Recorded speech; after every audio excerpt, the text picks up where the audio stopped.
عمرك خدت قرار عشان برجك قال كده؟ أو أجلت خطوة عشان اليوم مش مناسب؟ مع إنك جوه نفسك حاسس إن الكلام عام بس برضه مصدقه. الأبراج مش لعبة جديدة، دي خرافة عمرها آلاف السنين. زمان قبل ما يكون في علم، الإنسان كان محتاج يفسر اللي حواليه.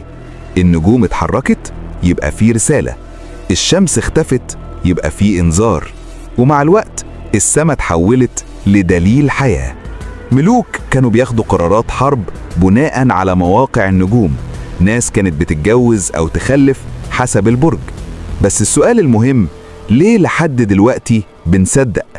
العلم بيقول دماغك بيحب يسمع الكلام اللي يشبهه، كلام عام ينفع لأي حد، بس لما تسمعه تحس إنه معمول ليك. اسمها تأثير بارنوم. تقولك انت طيب بس عصبي أحيانا. مين مش كده؟ العقل يمسك الجملة وينسى الباقي، ومع التكرار الخرافة تبقى حقيقة شخصية.